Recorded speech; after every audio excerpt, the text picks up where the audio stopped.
Évidemment, on voulait vous parler du CAC 40 qui est autour des 5500 points, qui ne perd plus seulement 8% de baisse depuis le début de l'année. Et on se dit évidemment, ça va trop vite, c'est trop fort, ou est-ce qu'on se dit qu'avec les perspectives d'avoir plusieurs vaccins, perspectives qui se concrétisent un peu plus chaque jour, eh bien, sans oublier la politique monétaire des banques centrales qui est toujours effectivement très généreuse, eh bien peut-être qu'on a encore de beaux jours jusqu'à la fin de l'année. Bonjour Laurent. Bonjour Walid. Laurent Grassin, directeur de la rédaction de Boursorama. Il faut revenir quand même sur cette séquence, allez, on va dire un peu folle à laquelle on vient d'assister à la Bourse de Paris. 1000 points en quoi, 15 jours, même pas 3 semaines? Oui, c'est ça, même si on se replie un petit peu aujourd'hui, moins 0,88%. C'est vrai qu'on a eu 15 séances de hausse, plus de 1000 points, CAC 40 qui revient à ses niveaux de février dernier quand même, qui ne perd plus que 8,6% depuis le début de l'année, vous l'avez dit. Ça nous semble quand même assez incroyable quand on se souvient des périodes qu'on vient de vivre. Il n'y a eu que 3 journées de baisse sur ces 15 dernières séances, et puis des rebonds extraordinaires, plus de 40% sur les foncières, Klépierre, Mercialys, Icade, sur les foncières commerciales, sur les parapétrolières, Valourec, CGG, qui affiche certes la hausse la plus impressionnante, mais bon, c'est une pays stock, donc elle est plus volatile. Et puis, je ne sais pas si vous avez vu, David, cette semaine, le quotidien Le Temps, qui parlait de l'indicateur Buffett, qui rapporte la valorisation de toutes les actions au PIB mondial. Eh bien, en ce moment, c'est 95 000 milliards de dollars. C'est plus que le PIB mondial, c'est 108%.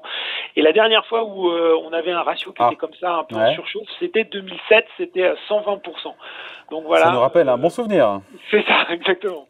Bon, le déclencheur, le formidable et puissant déclencheur, évidemment, ce sont ces espoirs de vaccins. Et tout ça est bien fait puisqu'on a eu plusieurs annonces, une fois, 2 fois par semaine, avec le même laboratoire qui finalement, une semaine après, dit « Ah ben non, il est plus efficace à 90%, mais à 95%, alors que mon concurrent est à 94,5%. » Oui, alors ça, c'est vrai que c'est un peu la série du moment, la série addictive. On voit que le CAC 40, qui commençait comme à plafonner, il y a eu une période où il était plutôt sur une phase de plateau. Depuis le début du mois de juin, il n'arrivait pas à dépasser les 5100 points. Il était même redescendu à 4500. Et puis, il y a eu cette annonce de Pfizer-BioNTech sur ce vaccin, plus 7,5. Il y a eu l'annonce de Moderna qui a suivi quasiment jour pour jour, une semaine après. Et puis, cette annonce hier de Pfizer-BioNTech, du duo qui est revenu en publiant des données encore meilleures sur l'efficacité de son vaccin, 95% d'efficacité. Pour rappel, on aurait été content avec 70%, donc c'est vrai que cette réaction était assez légitime. Ouais. Et cet effet vaccin, il peut se poursuivre? On voit bien quand même que c'est un peu comme une drogue, c'est-à-dire que on a l'impression... C'est le premier shot qui est le meilleur. C'est ça, c'est-à-dire qu'il en faut un peu plus à chaque fois pour que ça marche. C'est-à-dire que la semaine dernière, c'était 7,5%, et là, c'était 1,7% avec Moderna. Hier, c'était 0,5%. Aujourd'hui, on est en baisse. Ceci dit, on le répète, c'est ces espèces de petits stimuli comme ça de la part des fabricants, des labos. Ils pourraient revenir à intervalles réguliers, puisque, on le rappelle, il y a 10 labos qui sont en phase 3. Donc ça pourrait venir stimuler le marché à court terme. Et puis quand même, il y a cette question que vous posez au début, c'est est-ce que finalement cette hausse est trop rapide? On voit quand même qu'il y a eu un gros rattrapage, c'est-à-dire qu'il y a une thématique en ce moment dont beaucoup de gens sont en train de parler. Est-ce qu'on est en train de revenir sur les valeurs value, vous savez, les valeurs décotées, de délaisser les valeurs de croissance? C'est un peu ce dont on a l'impression d'assister, puisque le CAC 40 et le Dow Jones sont plutôt en train de surperformer par rapport au Nasdaq.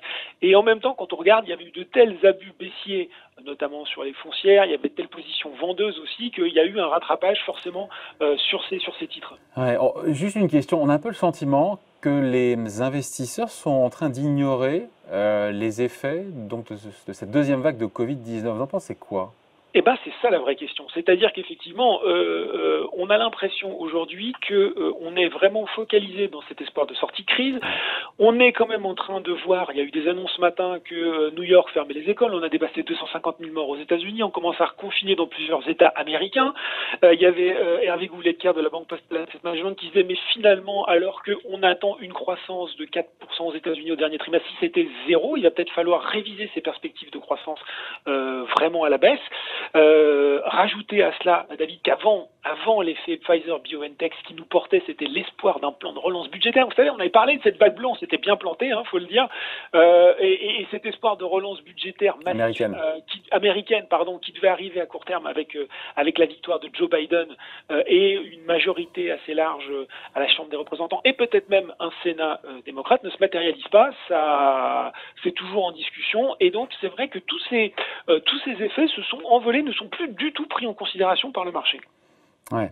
Après, peut-être qu'aussi les marchés vont un petit peu vite en besogne sur la campagne de vaccination. Ça sera peut-être pas aussi rapide que ça. Oui, c'est ça. C'est-à-dire qu'on a l'impression que d'un claquement de doigts, pouf. Voilà, c'est ça. C'est-à-dire que le vaccin va être disponible, on va le distribuer, tout le monde va être vacciné, et puis l'économie va repartir comme avant, probablement d'ailleurs avec une perspective de croissance qui va se matérialiser très fort, très vite. Bon, il y a quand même, il faut mettre quelques bémols à ce scénario très optimiste. On va déjà voir, effectivement, on sait que certes, il y a beaucoup de laboratoires qui travaillent, mais il y a quand même peu de doses qui seront disponibles. Il faut voir qui on va choisir de vacciner en premier. Est-ce que ça va être les gens qui sont les plus actifs ou au contraire les plus fragiles? On peut penser logiquement que ce sera les plus fragiles. Il faut aussi imaginer, David, qu'il va falloir une politique, j'ose le mot, une politique internationale concertée, puisqu'il va falloir que tous les États se mettent un petit peu d'accord pour rouvrir leurs différentes frontières.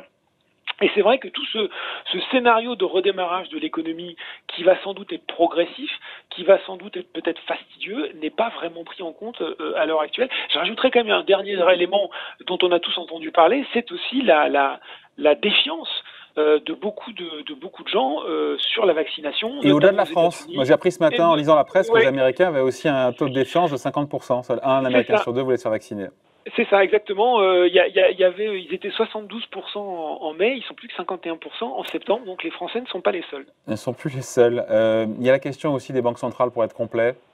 Comment vont-elles réagir si effectivement il y a une sortie de crise qui se dessine C'est ça. C'est-à-dire qu'on attend beaucoup des stimulus. On espère toujours, enfin en tout cas les marchés espèrent toujours qu'elles vont annoncer des mesures encore plus radicales. Enfin je ne vais pas dire radicales, mais en tout cas des rachats d'actifs ou autres.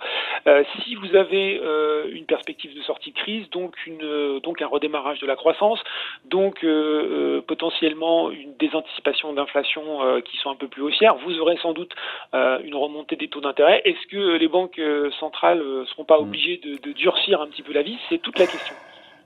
Voilà, on va être occupé encore dans les semaines qui viennent. On se dit quoi? On se dit que l'année elle est faite sur les marchés. Qui l'eût cru qu'on serait à -8 mi-novembre après ce qu'on a vécu voilà, et qu'il n'y a pas un potentiel pour retourner un petit peu plus bas parce que... Non, je ne sais pas, vous en pensez quoi? C'est difficile. En fait, non, mais je pense qu'il y a tout ce qu'on vient de se dire.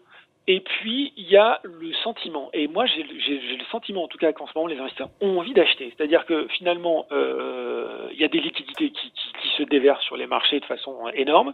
On est plutôt sur un news flow qui est positif. On ignore assez facilement, puisque de toute façon, les cas de contamination aux États-Unis ont un effet retard sur l'économie. Donc, pour le moment, on n'a pas de mauvais chiffres qui arrivent. Et on se dit, finalement, tout va bien. On a parlé de nouveaux investisseurs qui sont arrivés sur les marchés, qui découvrent ça, qui gagnent de l'argent, donc qui sont plutôt dans une dynamique, j'ai envie de dire, acheteuse.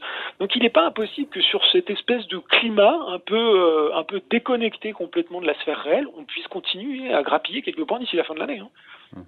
On en reparlera d'ici là. Oh là. Merci en tout cas Laurent Grassin, directeur de la rédaction de Boursorama. Merci, bonne journée. Merci David. Salut.